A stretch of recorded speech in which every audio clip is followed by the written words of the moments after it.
예. 이게 그 제가 이제 연구실도 없고 이제 막 군대 갈 생각에 설레가지고 이제 막 이리저리 분야를 막 떠돌고 있는데 그냥 어쩌다 재밌어 보여서 야 이거 수학 문제 풀이? LMS 수학 문제 풀이 재밌겠다 하고 딱 왔는데 오늘 정민님이 발표하실 줄은 진짜 너무 곤란해서 너무 걱정밖에 안 되네요. 그래서 좀만 시간 좀 끌어볼게요. 그냥 차라리 CNN의 뭐 효율성 증명이나 뭐 양자 컴퓨팅의 시계열 데이터 저장 이런 거 할 걸 좀 많이 후회가 되는데 아무튼 제가 가져온 주제는 Assessing GPT-4 레벨 뭐 이런 건데 이제 라마 3, 그러니까 8B 크기로 이제 GPT-4 레벨만큼 성능을 이끌어보자 이런 내용이에요. 그래서 여기서는 딥러닝 기반의 이제 LM을 몬테카를로 트리, 그러니까 그 머신러닝 강하우스 방법을 좀 적용해봐서 이 성능을 이끌어보는 건데 이제 뭐 제일 처음 발표했던 다야님부터 방금 정민님까지 이제 막 여러 학교에서 없앴던 굉장히 좀 파인다이닝, 한정식 이런 거였다면 이제 오늘은 좀 길거리 불량 음식 같은 거 좀 맛보도록 하겠습니다. 그래서 요거는 그냥 아카이브에서 올라온 거고 그냥 제가 보다가 우리가 프로젝트 할 때 아니면 뭐 약간 토이 프로젝트로 쓸 때 약간 GPT 쓰기 부담스러우면 이런 방법론들 적용해볼 수 있지 않을까라는 생각으로 한번 소개해보고 싶어서 가져오게 되었습니다. 그래서 막 기술적으로 그렇게 깊은 내용은 아니고 약간 방법론적인 꽤나 참신한 그런 방법들이니까 한번 좀 가볍게 들어주시면 감사하겠습니다. 그래서 뭐 목차는 이렇고요. 그래서 모티베이션과 컨트리뷰션 같은 거는 아까 정님께서 말씀하신 것처럼 LM이 그 수학적 문제를 어떻게 풀면 좋을까, 좀 잘 풀면 좋을 텐데 싶은 그런 거에 대한 얘기입니다. 그래서 뭐 논리적이고 그다음 수리적인 이런 결정을 내려야 되는데 이런 거에서 LM의 고질적인 문제, 할루시네이션이나 아니면 좀 부정확한 그 결과를 내는 그런 이슈들이 있어서 그런 것들을 고쳐보고 좀 더 고난이도에 그 다음에 좀 더 여러 번 출원하는 그런 문제들을 어떻게 풀면 좋을까 싶은 내용입니다. 그래서 이거 지금 논문 보신 것처럼 테크니컬 리포트이기 때문에 조금 가볍게 다룬 점 좀 이해 부탁드립니다. 그래서 수학 특화 LM들이 여러 나오는데 이제 뭐 아까 소개해 주셨던 이런 여러 벤치마크가 있는데 물론 매스 벤치마크를 보았을 때 잼미나이나 큐드레인이나 GPT-4 같이 이제 좀 클러스트가 좀 큰 LM들이 확실히 성능이 확실히 좋긴 합니다. 확실히 성능이 좋은데 이제 요거를 우리가 돈이 없잖아요. 그래서 돈이 없으니까 이 작은 공개된 오픈소스로 어떻게 잘 이끌어보자 하는 그런 내용에서 이런 걸 출발하게 되었습니다. 그래서 이 백그라운드는 뭐 LM은 아실 테니까 그냥 이제 몬테카를로 트리서치에 대해서 좀 가볍게 말씀드리려고 합니다. 그래서 마르코프 그 이제 디시전 트리를 해결하는 방법 중 하나로 이제 그 몬테카를로 트리서치가 있는데 이거 원래는 이제 게임 에이전트, 그러니까 바둑이나 오목이나 무채산 등등등 이런 게임 에이전트는 이제 유한한 상태 공간을 사용하는 것입니다. 그래서 먼저 결정 트리가 이렇게 있다면은 그 중에 하나를 선택하고 그 다음에 어떤 행동을 할지 좀 익스펜션하고 그 다음 그걸 시뮬레이션 한 다음에 그 결과를 바탕으로 다시 백프로게이션하고 다시 또 셀렉션하고 익스펜션하고 이런 것들을 반복하는 건데 그걸 할 때 이제 셀렉션하는 그 트리에서 어떤 걸 셀렉션할까 하는 트리 폴리시가 굉장히 중요합니다. 그래서 그것을 여기서 많이 사용하게 되었는데 이제 Upper Confidence Boundary of Tree라는 게 있습니다. 그래서 그 exploitation, 그러니까 사용하는 것과 확장하는 것 중에 이제 하나를 선택해야 되는데 이게 알파고 때 이제 나오면서 좀 알려졌던 그런 방법입니다. 알파고 선택한 전략입니다. 그러니까 여러 결정 트리가 있을 때 내가 선택한 거가 이걸로 계속 나아갈지 아니면 다른 걸 시도해볼지 이 두 가지 중에 하나를 이제 적절한 균형을 이루어야 되는데 이게 서로 만약에 계속 사용만 하게 된다면 예를 들어서 지금 이 그림이 좀 작긴 하지만 손잡이 A는 성형은 80%고 B는 50%라 했을 때 A에서 처음에 만약 실패를 하게 되면은 이제 계속 지금 현재 결과에만 많이 의존하게 된다면은 A가 성공률이 높음에도 이제 B만 계속 돌리게 되는 그런 성공률이 높은 손잡이 선택하면 B만 계속 선택하게 됩니다. 근데 반면에 이제 이렇게 하게 되면 진정한 성공률이 높은 A를 선택할 기회를 놓치게 되니까 A와 B 중에 더 잘 선택하기 위해서 U12원이라는 값을 정의하고 그 높은 손잡이를 선택하게 됩니다. 그래서 요거 같은 경우에는 뭐 정의를 이렇게 할 수가 있는데 이제 앞에 항은 게임 승률에 관한 거고, 그러니까 현재까지 관측된 값을 말하는 거고, 뒤쪽은 이제 그 방문 횟수와 그다음 그에 따른 얘 기대값으로서 얘를 결정할 수가 있게 됩니다. 근데 여기다가 이제 UCT라는 거는 탐사를 할 때 얼마나 더 가중치를 줄 것인가 이런 거를 좀 더 반영하기 위해서 UCT라는 값을 도입해서 이게 이제 알파고가 선택한 전략으로 많이 이제 유명해진 것입니다. 그래서 여기서도 이 UCT라는 값과 UCB1 어차피 둘 다 거기서 거기니까 그냥 뭐 UCT 하나로 표현할게요. 그래서 여기에다가 조금 더 다른 메커니즘을 더함으로써 지금은 유한한 공간, 그러니까 게임처럼 유한한 공간에서 사용한 것을 무한하게 확장할 수 있는 방법론을 여기서 제안하게 되었습니다. 그래서 물론 이거 이전에도 위저드 맵이나 메타맵처럼 기존의 그러니까 오픈소스인 라마2를 베이스로 이제 좀 더 파인튜닝하고 이렇게 한 것을 한 건 많이 있었지만 특히 위저드 맵 같은 경우에는 이제 기존 문제가 주어지면 여기서 더 어려운 문제를 만들거나, 그러니까 더 단순화시킨 걸 확장시키거나, 아니면 더 고난이도로 이렇게 확장시켜서 좀 데이터를 어그멘테이션하는 그런 방법을 이용해서 뭐 성능 우수하게 만들었다라는 그런 앞에 예시들이 있는데, 여기는 그런 데이터 어그멘테이션보다는 그냥 정말 LM을 어떻게 쓸 것인가 이런 방법론적인 걸로 했다는 점에서 좀 차이점이 있습니다. 그래서 좀 더 나아가 보자면 여기서 뭐 다루고 있는 뭐 각각의 항들에 대한 설명인데 사실 뭐 크게 중요하진 않고 뭐 제 커닝 노트 정도로 생각해 주시면 좋겠습니다. 그래서 여기서 이제 제안한 방법이 MCT 셀프 리파인인데, 여기선 셀프 리파인, 그러니까 LM한테 다시 질문 던지고 그다음 그걸 다시 평가하게 하고 다시 또 답변 내놓게 하고 이런 방법 LLM을 이렇게 쓰는 거에다가 아까 말씀드렸던 몬테카를로 트리 방법을 몬테카를로 트리 설치를 같이 결합한 방식의 MCT 셀프 리파인이라는 방법을 제안합니다. 그래서 여기는 크게 이렇게 6가지 단계로 이루어지게 되는데, 먼저 초기화를 시켜줍니다. 그러니까 아까 결정 트리에서 초기화를 시켜주고, 그 다음에 뭐 똑같이 몬테카를로 방법처럼 선택하고, 그 다음에 또 이제 다시 여기다가 이제 LLM의 방법론인 리파인과 이벨레이션을 계속 쓰는 거죠. 이제 다시 답변 개선해라. 그 다음 다시 평가하고 이거 바탕으로 다시 만들어봐. 그 다음에 이걸 바탕으로 다시 또 디시전 트리로 올라가서 업데이트 시켜주고, 이런 식의 방법들을 계속 하다 보니 좋은 결과를 만들어냈다 이런 거입니다. 그래서 그 초기화 같은 경우에는 이제 루트 노드를 그냥 처음 답변 자체를 I don't know처럼 좀 적당한 단어가 안 떠오르네. 약간 좀 좀 멍청한 답변을 그냥 만들어내는 거죠. 그러니까 이걸 왜 굳이 주게 되냐면은 디시전 트리를 계속 하게 되면은, 그러니까 이걸 나중에 여러 번 하는 것을 비교하게 되는데, 이 처음을 I don't know로 초기화를 해줌으로써 오버피팅을 방지할 수 있는 효과가 있었다고 합니다. 그래서 이렇게 해주고 그 뒤로는 아까 말씀드린 몬테카를로 서치 방법을 이제 반복하게 됩니다.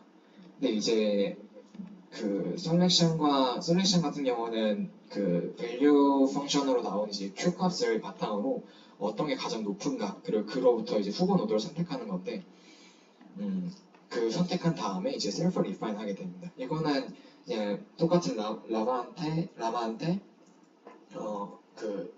내가 낸 답변에 대해서 이거에 대해서 비판적으로 내봐. 그 다음에 이거 바탕으로 다시 한번 계산해서 내봐. 이런 걸 그냥 반복시키는, 많이 알려진 스텝 바이 스텝 이런 그 프롬프트처럼 많이 알려진 방법 그냥 그대로 사용했다고 합니다. 그래서 여기다 셀프 이밸루에이션을 이제 줬는데, 여기서 특히 이밸루에이션을 좀 더 강하게 제약 조건을 강해졌다고 합니다. 그러니까 답변 A에 대해서 이것보다 아까 전에 말씀드렸던 그 커멘트를 달고 다시 새로운 답변 만들었다 했을 때 A보다 A 프라임 더 나을 가능성, 이 가능성을 QA라 주었을 때 이 QA를 정의해서 그 리워드가 최대가 되도록 하는 방법입니다. 근데 보통 기존에 그러니까 전통적인 원래 있었던 뭐 MCTS와 다르게 MCTS는 이제 현재 상태와 그 다음 내가 할 액션에 대해서 그 둘의 관계를 좀 더 중점적으로 보는데 여기서는 그냥 답변 자체에만 좀 더 집중을 함으로써 얘가 더 퀄리티 있는 답변을 내도록 주목을 했다고 합니다. 그래서 세 가지 제약을 뭐 줬는데 그 프롬프트 제약이나 뭐 전체 점수 억제, 반복 센술 이런 것들은 그냥 모델이 어떤 점수를 좀 유하게 주지 않도록 가능한 엄격하고 가능한 낮게 줌으로써 얘가 만들어낸 답변이 그러니까 그라운드 트러스랑 좀 더 GT랑 점점 가까워질 수 있도록 이러한 제약을 좀 더 주었다고 합니다. 그래서 QA를 아래 식으로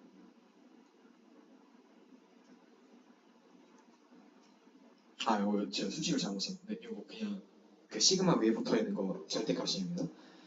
그래서 위와 같이 식으로 쓰게 되는데 이제 최소 보상과 평균 보상을 결합함으로써 아까 계속 여기서 계속 강조하는 것처럼 최소 보상을 넣음으로써 단순히 평균 보상을 쓸 때보다 보상값을 낮추고 그러면서 더 엄격한 평가를 이끄는 그런 효과를 가진다고 합니다.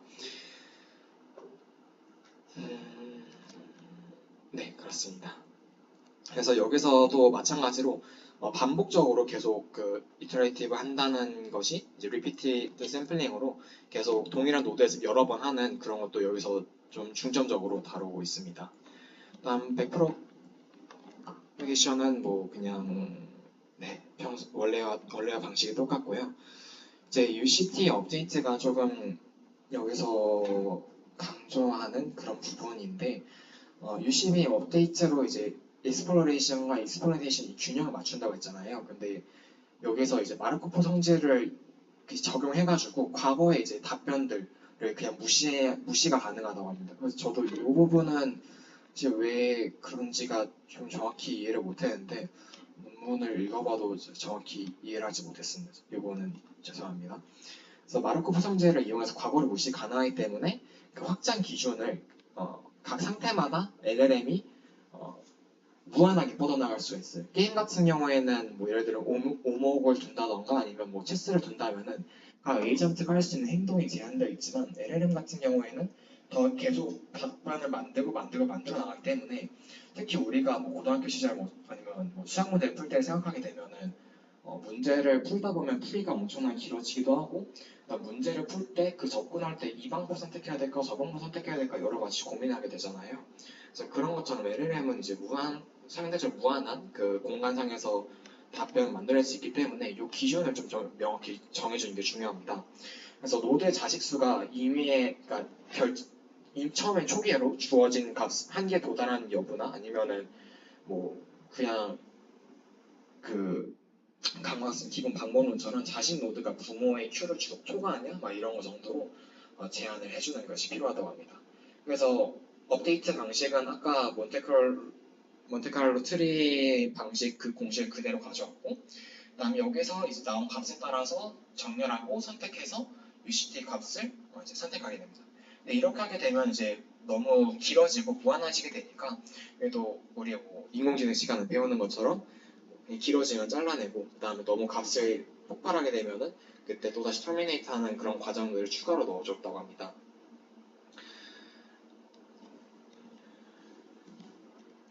그래서 이제 그 결과를 먼저 보자면은 이제 여기서도 되게 다양한 데이터셋을 벤치마크를 사용했는데 그냥 간단한 문제에 속하는 GSM8K나 아니면 GSM 계열이나 아니면 MES 같은 거는 비교적 쉬운 문제로 좀 분류를 하고 그 다음에 MES 오디세이나 올림피아드 벤치마크들은 좀 많은 풀이 과정이 필요한 그런 것으로 구분했습니다. 모델은 여러 가지 클러스 모델과 그다음 본인들이 개발한 오픈했다가 MCTS를 적용한 모델들을 비교했습니다.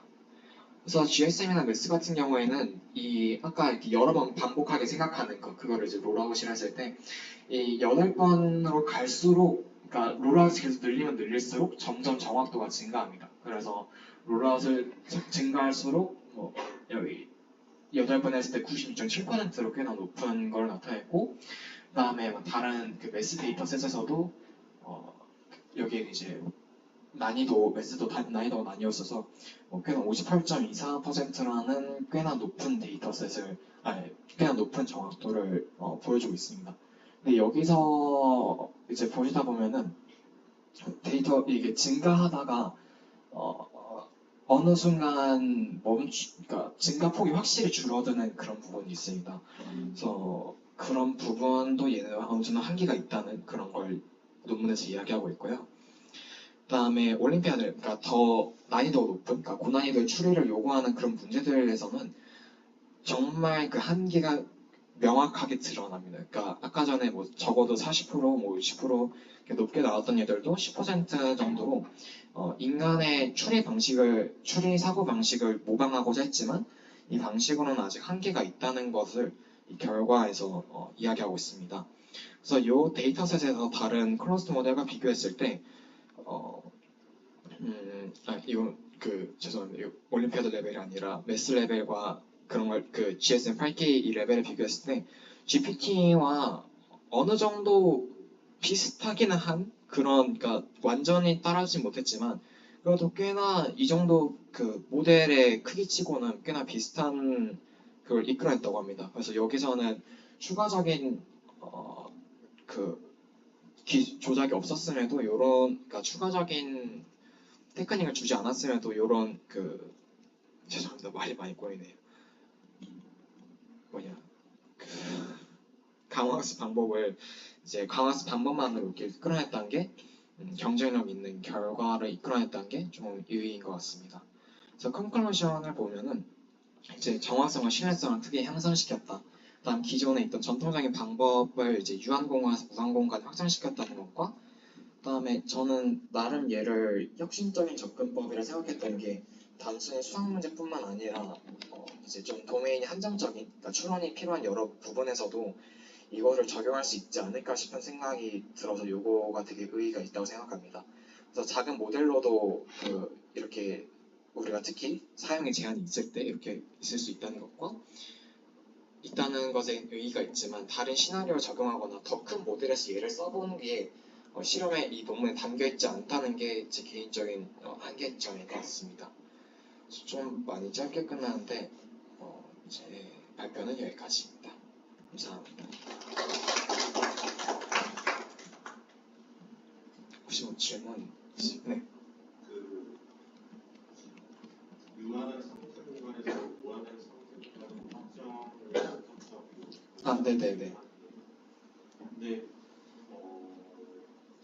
셀프 이밸루에이션 쪽에서 제약국 조건을 모아서 예를 들어서 모든 자식수가 이미 한개 도달하는지 뭐 그런 아니면 노드의 Q가 분모의 Q를 충분하는지 뭐 그런 것들을 생각을 해서 그러면 그 방법은 오히려 답변을 제약하는 오히려 가지수를 줄이는 그 무한 공간을 확장한다는 거의 의미가 일단 뭐 약간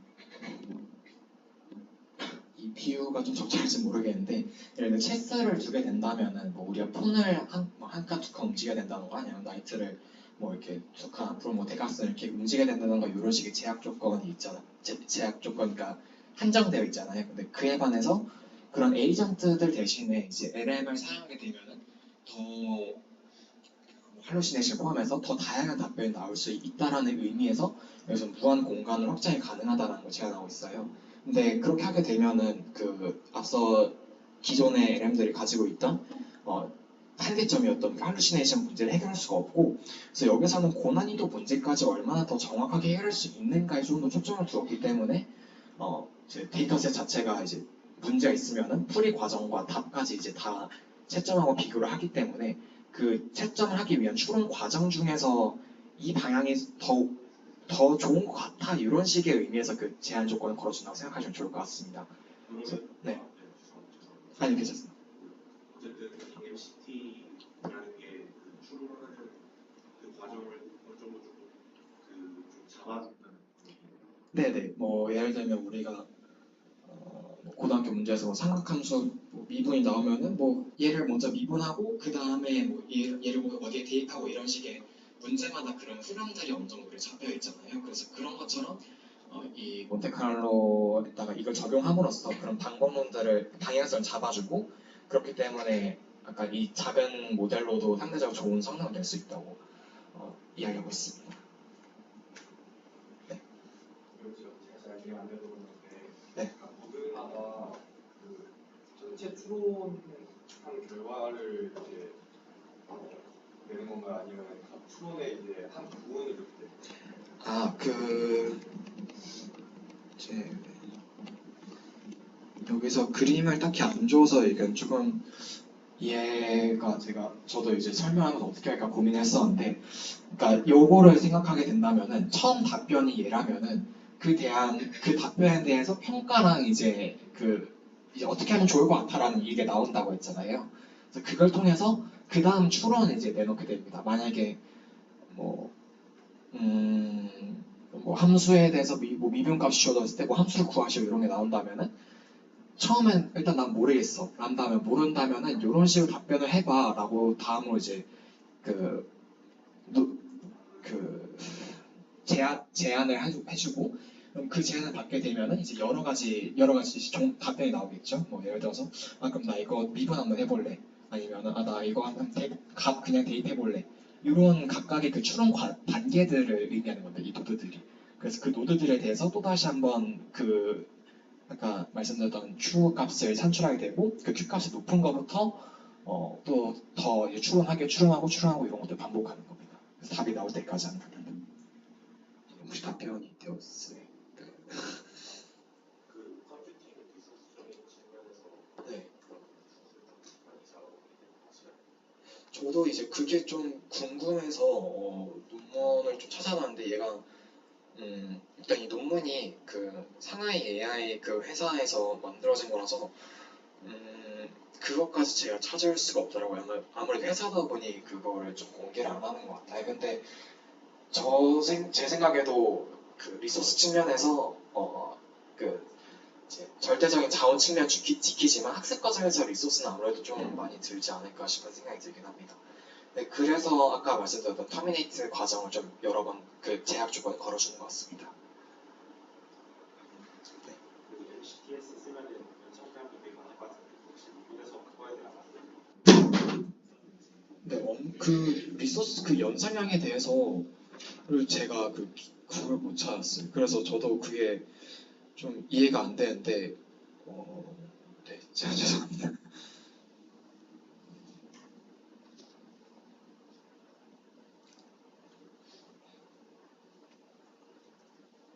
혹시 다른 질문 없으신가요? 네. 그러면 지금 이해하기로는 저 방금 사진의 노드들이 약간 프롬프트랑 앤서라고 생각이 드는데 네네네. 그러면 정답 PT가 있어서 그게 나오면 저 노드가 멈추고 노드가 더 이상 안 나오는 건가요? 요것도 이제 추론하면서 그러니까 얘가 추론할 때, 그러니까 프롬프트 예시를 제가 좀 가져왔으면 좋았을 텐데, 얘가 그냥 바로 답변 내놓지 않고 그러니까 답변 자체가 그러니까 죄송합니다. 그러니까 앤서 자체가 답변을 포함할 때까지 추론 과정을 계속 거치게 되는 겁니다. 그러면 앤서를 잘 내기 위해서 프롬프트가 이렇게 COT 이렇게 여러 개 있으면 네. 그 과정을 최적화하는데 예. 그래서 여기서는 뭐 딥러닝과 강화학습을 같이 쓴 게 의의가 있다라는 그런 것도 있는데 사실 그거에는 좀 크게 의의를 두지 못했습니다.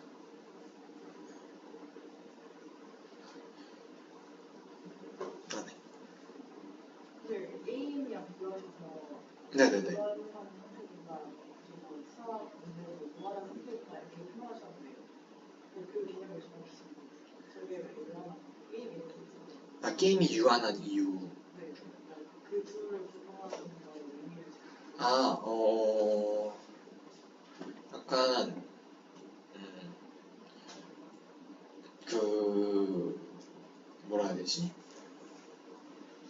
예를 들어서 오목을 둔다 치면은 그 오목 바둑판 안에 어쨌든 내 순서 때 뭐 그 중 남아있는 칸 중에 둬야 된다는 그 큰 제약이 있잖아요. 81칸인가? 뭐 아무튼 더 되나? 아, 그런 의미. 네. 유한하다. 네. 그러니까 경우의 수는 거의 무한에 가깝지만 그 선택의 공간이 이제 유한하다라는 그런 의미에서 이런 표현을. 네.